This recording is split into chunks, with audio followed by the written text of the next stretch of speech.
എന്താണെന്നറിയില്ല, ഇന്നലെ രാത്രിയിൽ എന്തോ കാലിന് കുത്തിയതാണ്. ഇപ്പം ഭയങ്കര ചൊറിച്ചിൽ കാലിന്, എന്താണെന്നറിയില്ല. അപ്പോൾ ഞാനും കൊഞ്ചൂസും കൂടെ ഇച്ചിരി പച്ചമഞ്ഞൾ അരച്ചിടാമെന്ന് വിചാരിച്ച് ഞാനും കൊച്ചും കൂടെ പച്ചമഞ്ഞൾ പറിക്കാൻ വേണ്ടി വന്നതാണ്. അപ്പോൾ ഇത് കഴിഞ്ഞ വർഷം നട്ട പച്ച മുളകെന്നാണ് പറയുന്നത്, പച്ച മഞ്ഞളാണ്. അപ്പോൾ ഇതിൽ നിന്ന് അങ്ങനെ ഉണ്ടെങ്കിൽ നീ ഇങ്ങോട്ട് മാറ്, നീ ഈ കാട്ടിലേക്ക് വരാതെ. ഇവിടെ എങ്ങനെ ഉണ്ടെങ്കിൽ ഒന്ന് പറിക്കാതെ ചോദിച്ചാൽ ഞങ്ങൾ വന്നതാണ്. ഇതൊന്നും ഇല്ല, ഇത് കഴിഞ്ഞ വർഷത്തെയാണ്. ഇതിങ്ങനെയാണ് സംഭവമില്ല. അപ്പോൾ ഇതൊന്ന് അരച്ചിട്ട് നോക്കട്ടെ.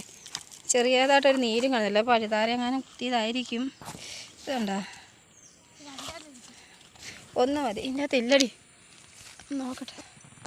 ഇതാണ് നമുക്ക് കിട്ടിയത്, ബാക്കിയൊന്നുമില്ല. പിന്നെ ഒരു വലുതുണ്ട്, അത് എന്തിനകത്ത് പറിച്ച് കളയെന്ന് വെച്ചാൽ ഞങ്ങൾ ഇത് തന്നെ എടുത്തു. ഇത് അരച്ചിട്ടിട്ട് ഞാനും കൊഞ്ചൂസും കൂടെ. കൊഞ്ചൂസാണ് അരച്ച് തരുന്നതെന്ന് പറഞ്ഞു. കഴുകി ഈ രൂപത്തിലാക്കിയിട്ടെടുത്താ നമ്മൾ അരകല്ലയിൽ ഇങ്ങനെ. ഇപ്പോൾ കുഞ്ചൂസ് ആക്കാതെ പറഞ്ഞാൽ കുഞ്ചൂസ് എന്നെ അടുത്ത് പിടിച്ച് മേടിച്ചിട്ടുണ്ട്. കുഞ്ചൂസിനോട്ട് അറിയത്തുമില്ല. ഇതാ അത് അയ്യോ, വെള്ളമൊന്നും വേണ്ട, പറ ഞാൻ ആക്കാം. മാറ അമ്മ ആക്കാല. എന്തിനെന്നാ വെറുതെ കളയല്ലേ, ഞാൻ ആക്കാൻ പറ.